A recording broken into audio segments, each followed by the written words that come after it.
Boa noite, estamos aqui mais uma vez para refletirmos um pouco sobre a palavra do Senhor, para recebermos de Deus aquilo que Ele tem separado para cada um de nós. Nós estamos reunidos durante todo esse período de julho. Já tivemos 3 mensagens aqui. No primeiro momento nós pensamos sobre a importância de vivermos em comunidade, de valorizarmos a comunidade e o quanto nós somos igreja em comunidade. Depois nós refletimos também sobre milagres, como que nós temos que mudar o nosso olhar em relação aos milagres, como nós temos que ter um olhar sensível a todo milagre que é operado em nossas vidas diariamente.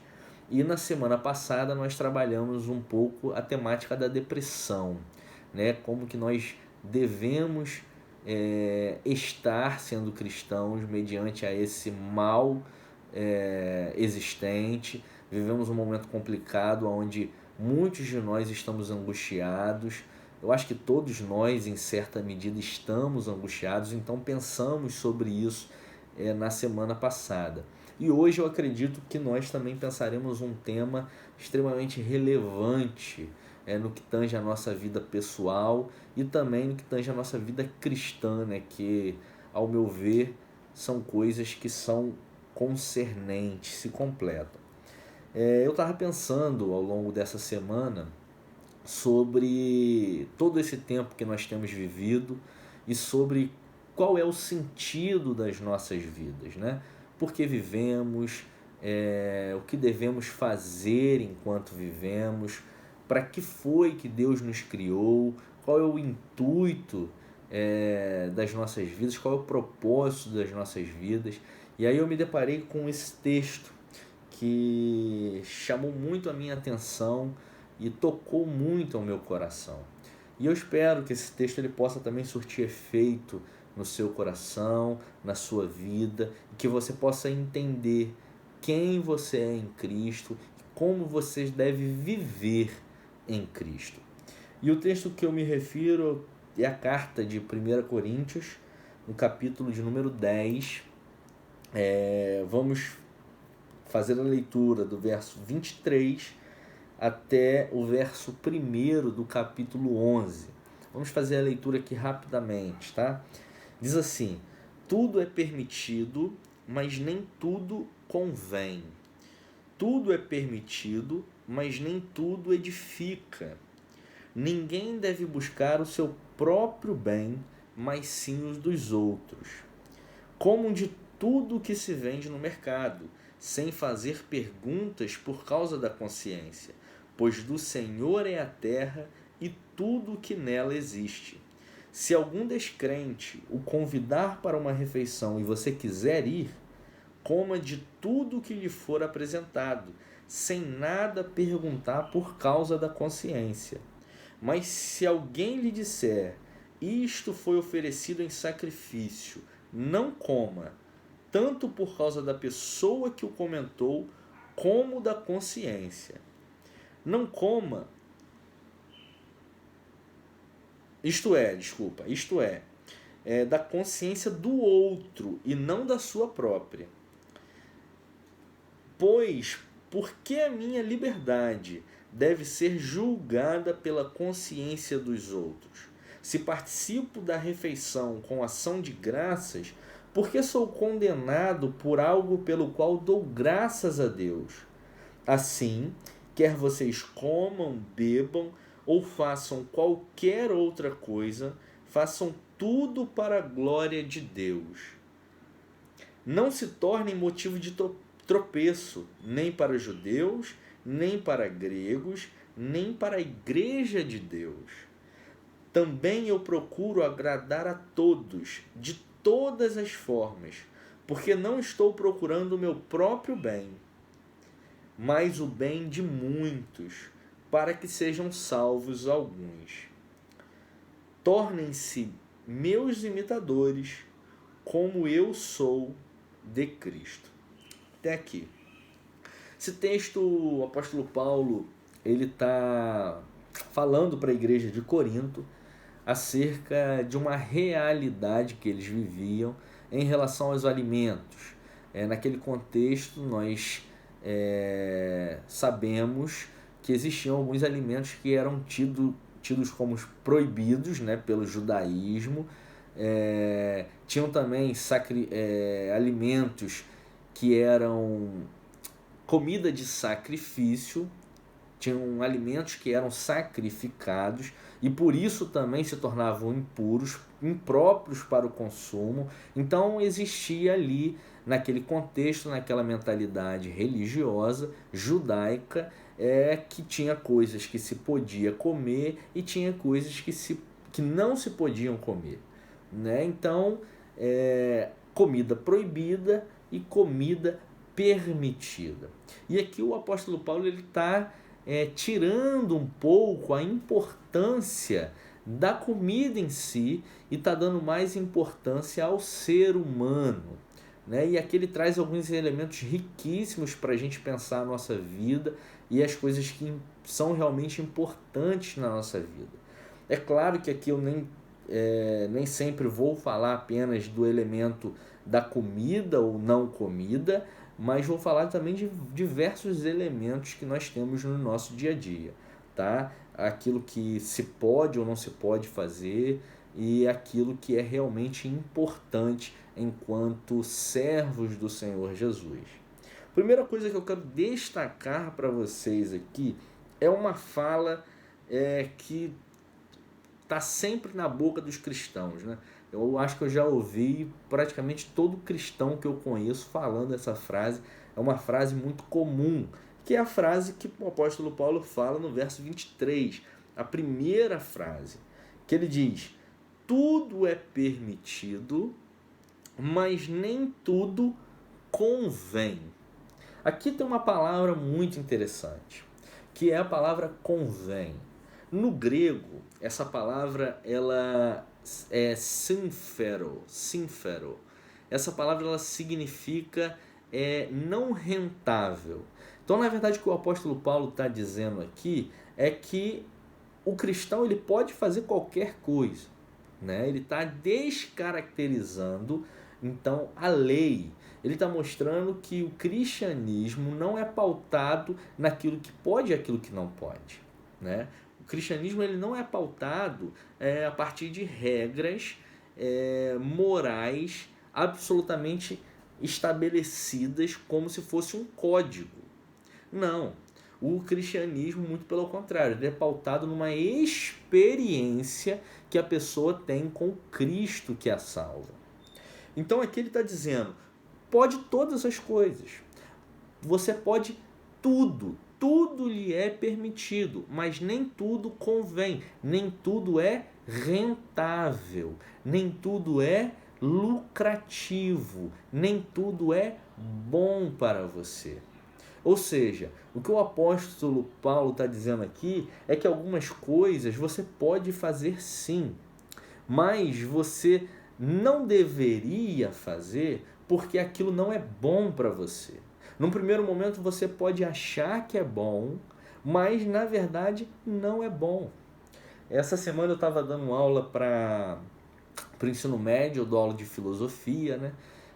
Para o ensino médio, e eu estava falando com eles sobre o epicurismo, corrente filosófica, escola filosófica do período helenístico. E o epicurismo ele tem um olhar muito interessante sobre a vida, que ele acredita que a felicidade se dá, a corrente, né? Ela acredita que a felicidade se dá pelo prazer. Então a pessoa ela tem que buscar o prazer para ser feliz. Ela tem que sentir prazer para ser feliz.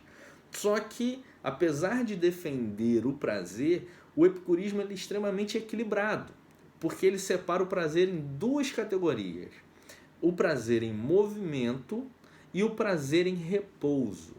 O que é o prazer em movimento? É aquela busca incessante pelo prazer carnal.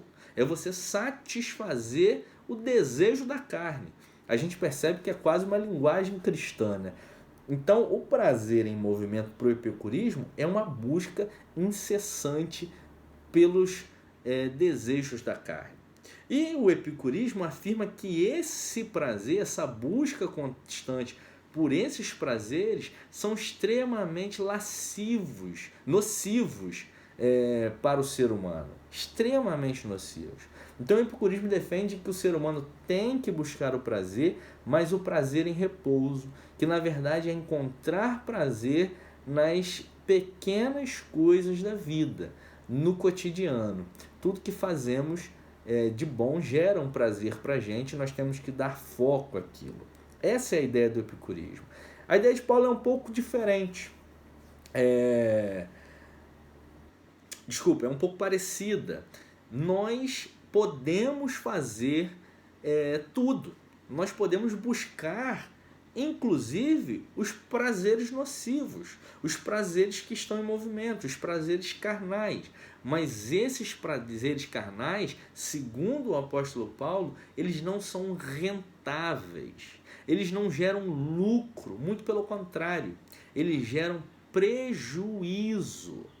Então não é o ato em si que é ruim, é o que esse ato causa no ser humano, proporciona para o ser humano.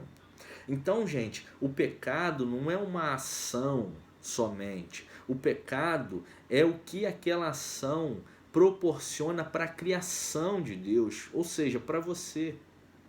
Então a fé cristã ela não é pautada absolutamente naquilo que pode e naquilo que não pode. Ela é pautada naquilo que Deus quer para você, que é o melhor. Às vezes nós estamos focados em coisas que não nos levam para lugar algum. Nós temos buscado coisas que são nocivas à nossa humanidade, são nocivas à nossa relação com Deus.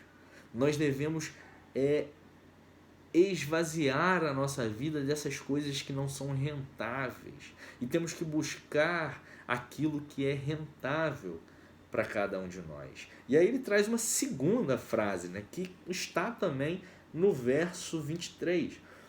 Tudo é permitido, mas nem tudo edifica. E essa palavra aqui é oikodomeo. É a mesma palavra encontrada diversas vezes no livro de Atos dos Apóstolos. É uma edificação, uma construção feita no ser humano através do Espírito Santo de Deus. O Espírito Santo de Deus, ele edifica o ser humano.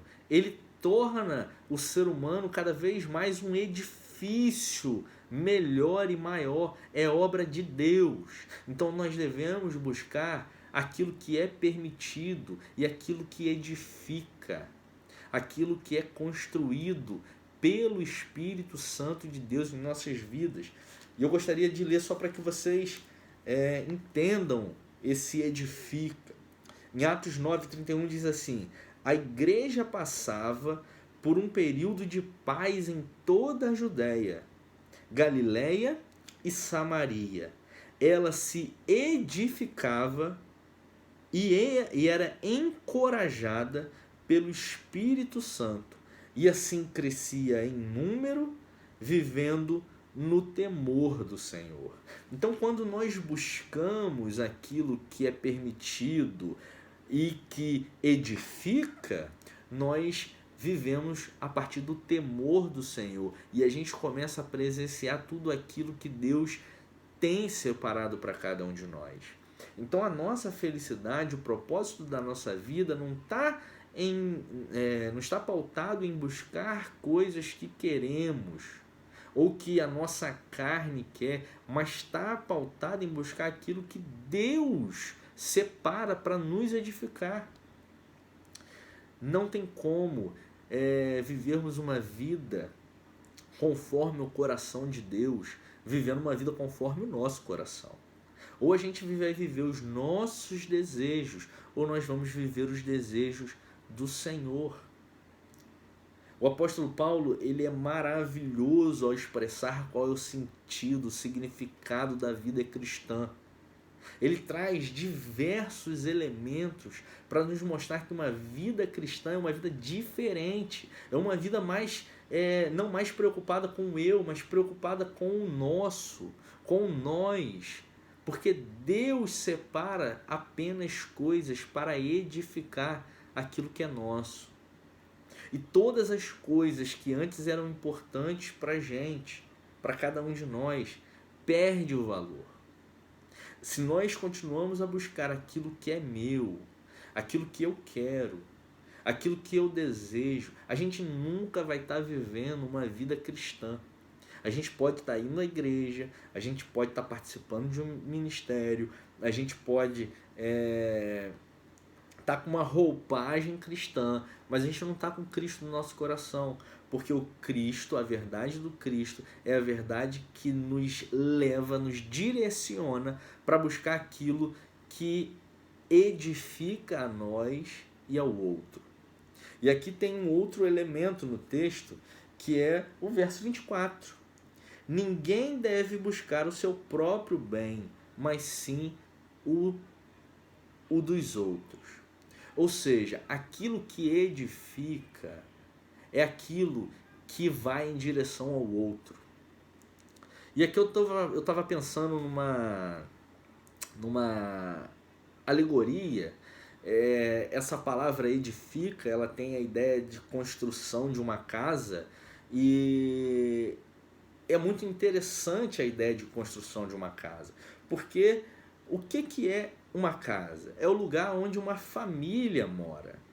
O que é um edifício? O edifício é um lugar reto, né, um prédio, onde mais famílias moram. Ou seja, quanto mais somos edificados, mais pessoas são abarcadas por essa edificação. Ao passo que estamos indo em direção a Deus, nesse movimento vertical, mais pessoas continuam sendo também direcionadas e ligadas a Deus nesse movimento vertical de edificação. Então, querido, aquilo que a gente busca tem que ser sempre direcionado ao outro. Quando nós somos edificados pelo Senhor, a gente perde o olhar egoísta. A gente perde o valor naquilo que nós achamos. A gente perde o valor naquilo que nós queremos. E nós começamos a dar valor àquilo que é comum a nós, aquilo que é nosso. O apóstolo Paulo, ele é maravilhoso quando expressa algumas questões em relação ao sentido da vida cristã, e uma das expressões que mais gosto dele é a que se encontra em Filipenses, capítulo 3, no verso 7, que ele diz: mas o que para mim era lucro, passei a considerar como perda por causa de Cristo. Ou seja, antes eu tinha algumas verdades que eu estava pautado em cima, eu tinha alguns desejos que eu buscava incessantemente, eu tinha uma conduta de vida, eu tinha uma maneira de enxergar a minha vida e buscar as coisas para mim, e hoje não tenho mais. Tudo que era lucro para mim, tudo que eu buscava, hoje é perda. Hoje é o que não convém, não é rentável, gera prejuízo. O que antes era lucro, em Cristo se torna prejuízo. Queridos, a gente tem que parar de ser uma igreja mascarada por lucros que na verdade são prejuízos. O que eu mais percebo são pessoas falando de Jesus, levantando a mão para glorificar a Jesus, mas tem uma vida que mais fala sobre uma vida não rentável do que sobre uma vida de edificação. A gente está buscando tanta coisa fútil, nós temos buscado tanta coisa prejudicial, temos corrido tanto atrás do vento e temos construído muito poucos edifícios. Temos construído pouquíssimos edifícios.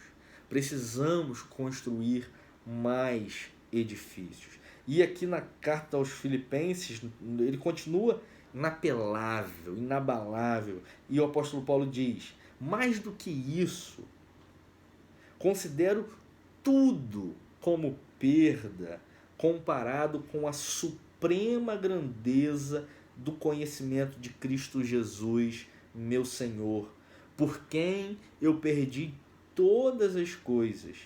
Eu as considero como esterco para ganhar, para poder ganhar Cristo e ser encontrado nele. Ou seja, as coisas da nossa vida precisam se tornarem menos valiosas. Às vezes a gente dá valor ao que temos e aí esquecemos, se valorizamos o que temos, nunca valorizaremos quem somos. Porque quem somos é mais importante do que temos. O que somos é mais importante do que queremos.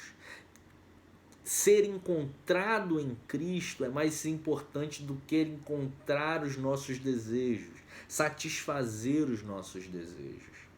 Aquele que realmente é cristão, ele tem que ter um olhar modificado sobre a vida, ele tem que ter um olhar modificado sobre todas as coisas.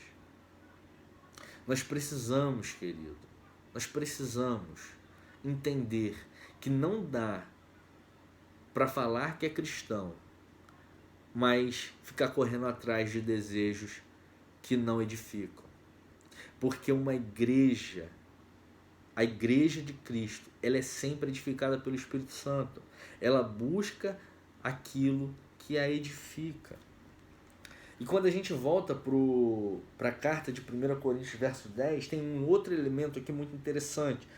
No verso 25 até o 30 ele diz assim: comum de tudo que se vende no mercado, sem fazer perguntas por causa da consciência. Pois do Senhor é a terra e tudo o que existe. Se algum descrente o convidar para uma refeição e você quiser ir, coma de tudo que lhe for apresentado, sem nada perguntar por causa da consciência. Ou seja, viva a tua vida. Você não precisa estar enraizado em mentiras religiosas, em prisões religiosas, em inverdades religiosas. Você tem que fazer como a igreja de Bereia. Frente a qualquer argumento religioso, analise as escrituras. Perceba se de fato aquele dogma ou aquele argumento é concernente com a vida de Cristo. Se não for, anula aquilo. Você pode viver. Mas, e aqui ele continua, se alguém lhe disser, isto foi oferecido em sacrifício, não coma. Tanto por causa da pessoa que comentou, como da consciência. Isto é, da consciência daquela pessoa e não da sua própria. Pois, por que minha liberdade deve ser julgada pela consciência dos outros? Se participo da refeição com ação de graças, por que sou condenado por algo pelo qual dou graças a Deus? Aqui ele está dizendo o seguinte: se você for fazer alguma coisa, faça. Não tenha medo de fazer, se aquilo de fato estiver concernente com a palavra de Deus. Agora, se qualquer ação é considerada negativa por um outro, leve aquilo que o outro está pensando em consideração. Deixe de fazer pelo que o outro está pensando. Aqui ele está usando aqui a comida de sacrifício. Né? Ele está dizendo, se você for na casa de um descrente e ele te oferecer um banquete, coma. Não fica criando mecanismos religiosos para não participar daquele momento com ele. Não, vá e seja Cristo para ele. Agora, se for alguma pessoa que tenha consciência que dentro da religião aquilo é proibido e ela te indagar por aquilo, não faça. Porque se você fizer, a interpretação dela vai ser uma interpretação equivocada. Então não faça pela consciência dela. Eu achei esse elemento que o apóstolo Paulo traz extremamente relevante. Porque hoje o que eu mais escuto dentro da realidade cristã são pessoas não se importando com o pensamento umas das outras. Principalmente, até mesmo, os pensamentos equivocados. As pessoas falam assim, se não afeta a minha consciência, eu faço, eu não estou nem aí. Isso entre a juventude e o pessoal da terceira idade é um problema sério. Só que uma conduta cristã, querido, não é uma conduta de consciência livre. A conduta cristã é uma conduta de partilha em todos os sentidos. Se um irmão seu está tendo algum problema com o seu testemunho, vá em direção a esse irmão e mostre a ele, com a sabedoria que vem do alto, aquilo que é a verdade. Se importe com ele, se importe até mesmo com as besteiras que ele fala. Nós temos que parar de ser egoístas, porque essa ideia de que o que importa é a minha consciência é uma ideia egoísta, e o que é egoísta não pode vir de Deus. O apóstolo Paulo está dizendo, mesmo que não seja problema você comer, se aquilo vai afetar o seu testemunho, não coma. Não coma por causa do outro. Não coma pelo que o outro vai pensar sim. A gente tem muito isso, eu não me importo com o que o outro pensa, mas o cristão ele se importa sim com o que o outro pensa. Isso é um paradigma que a gente precisa quebrar. E não é se importar com o que o outro pensa para que eu possa ficar bem na fita, não. É se importar com o que o outro pensa porque Deus se importa com o que ele pensa. Deus se importa com a forma que aquele camarada tem tratado as questões. E você é o porta-voz de Deus para ser bênção na vida daquela pessoa. Então, viva pelo outro. Viva pelas mazelas do outro. Se importe com o outro, até com as coisas negativas do outro. Até com os pensamentos equivocados do outro. Porque isso é uma conduta cristã.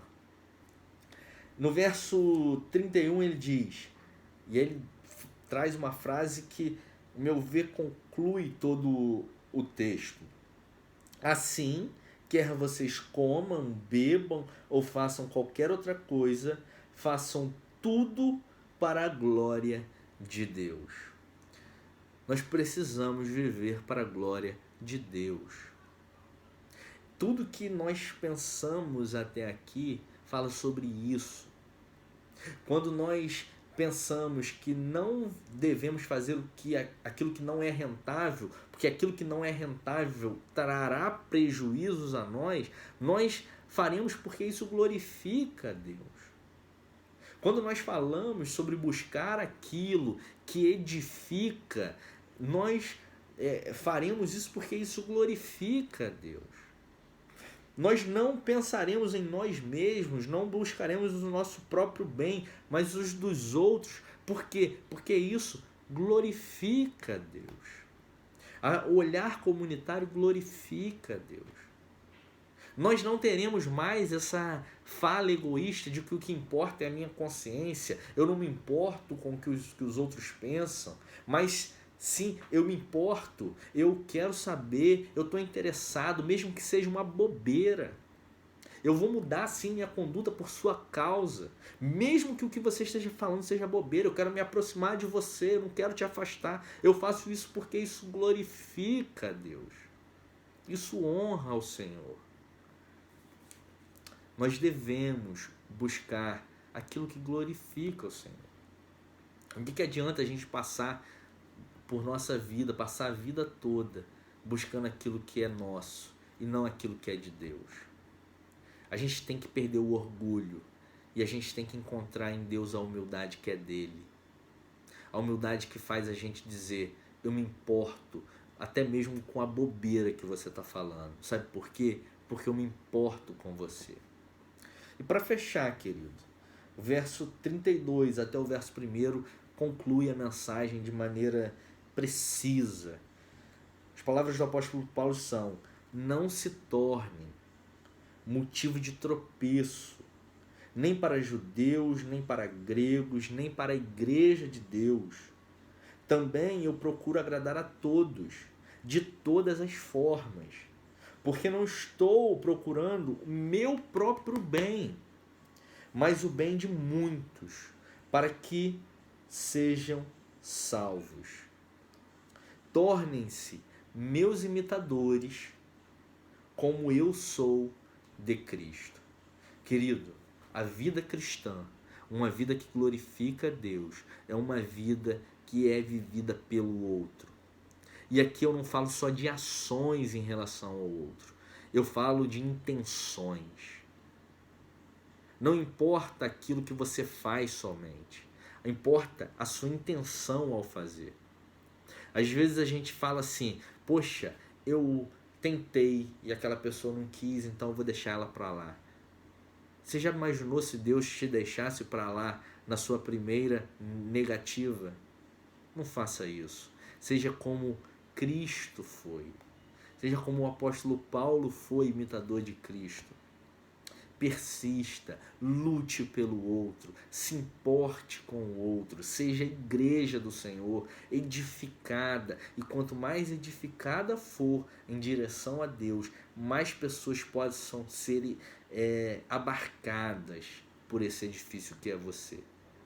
Seja um edifício que várias pessoas possam se abrigar, porque esse é o propósito de Deus para a sua vida, que você seja de fato um edifício para a honra e glória do nome dele. Essa é a minha oração para você, para a sua vida. Que Deus te abençoe.